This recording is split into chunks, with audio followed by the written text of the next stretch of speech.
malgré l'oppression, les chaînes ne résistent pas. Il y a aussi l'occasion de te relever.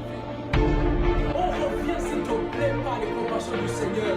Le Seigneur il t'attend et c'est le temps d'être libéré. Alléluia.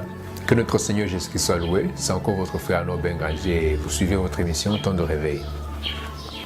Une émission qui vous est préparée par le ministère Génération de Christ et qui vous est présentée par moi-même. Alors aujourd'hui, le Seigneur m'a mis sur le cœur de parler sur une intercession, de parler sur invoquer le nom du Seigneur, prier par rapport aux promesses de Dieu. Commençons par lire en Daniel 9. Le verset 2. La première année de son règne, moi, Daniel, je vis par les livres qui devaient s'écouler 70 ans pour les ruines de Jérusalem, d'après le nombre des années dont l'Éternel avait parlé à Jérémie, le prophète. Je tournai ma face vers le Seigneur Dieu afin de recourir à la prière et aux supplications en jeûnant et en prenant le sac et la cendre. Je vais encore lire dans le livre de Néhémie. On va aussi voir la prière de Néhémie. Néhémie, le verset 3, il me répondit, ceux qui sont restés dans la captivité sont là, dans la province, au comble du malheur de l'opprobre.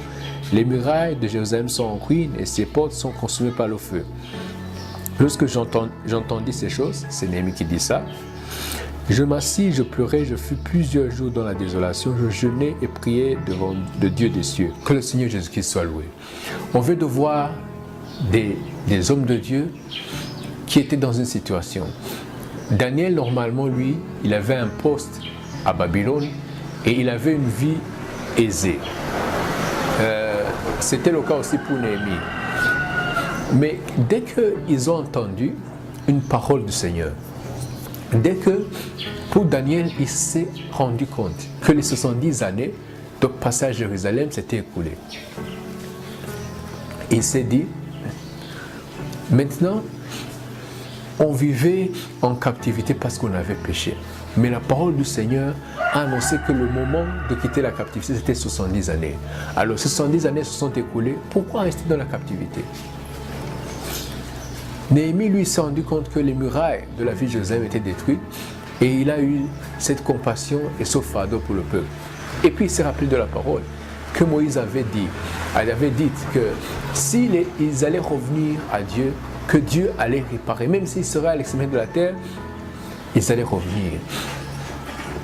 Dès que Daniel et Néhémie se sont rendus compte, surtout Daniel, se sont rendus compte que la captivité dans laquelle ils était devenue illégale spirituellement. Ils n'avaient plus aucune raison de rester dans la captivité parce que la parole du Seigneur qui ne se trompe jamais avait été claire. Ils n'allaient plus rester dans la captivité après 70 années. Il a fallu que quelqu'un prie. Il a fallu que quelqu'un se mette à la brèche. Il a fallu que quelqu'un invoque l'Éternel. Je me rappelle du temps des apôtres. Quand ceux leur avaient dit qu'ils allaient attendre la venue de l'Esprit à Jérusalem, ils étaient ensemble, ils avaient prié jusqu'à ce qu'ils voient ce que le Seigneur leur avait dit. Le Seigneur, il nous a parlé à travers beaucoup de livres dans la Bible. Il nous a parlé à travers Jean. Il avait dit que quelqu'un qui est né de Dieu ne pêche point, parce qu'il a la semence de Dieu en lui, parce que la semence qu'il a en lui est incorruptible. Alors moi, je vais défier quelqu'un, je vais lancer un challenge à quelqu'un. Regarde la vie que tu mènes maintenant et regarde les paroles de Dieu sur ta vie. Est-ce que tu ne vois pas un décalage vraiment? Le Seigneur m'a dit aujourd'hui de publier une saison, de publier, de publier une période, d'invoquer le Seigneur, de plaider pour la cause, pour ta cause, pour ma cause, pour la cause du peuple de Dieu. Tout ce que Dieu a dit, il savait pourquoi il a dit. Alors n'accepte pas de rester dans cet état misérable. N'accepte pas comme Daniel avait dit.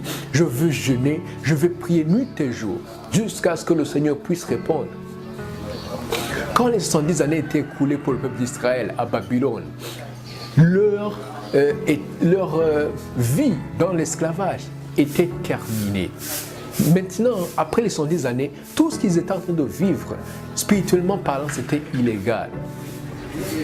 Le Seigneur Jésus-Christ, il était mort pour nous. Il est ressuscité. Afin qu'on mène une vie de résurrection. Et tout ce que tu vis, qui n'est pas par rapport à la parole de Dieu, c'est illégal dans ta vie. C'est illégal.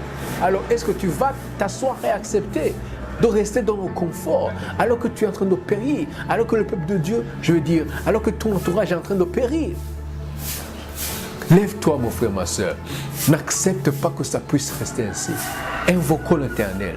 Le matin, invoquons l'Éternel. L'après-midi, le soir, invoquons l'Éternel. Appelons-le. Montre-lui toute la misère qui est en toi, toute la misère qui est dans ton entourage. Et dis, Seigneur, miséricorde et pitié, mon Père.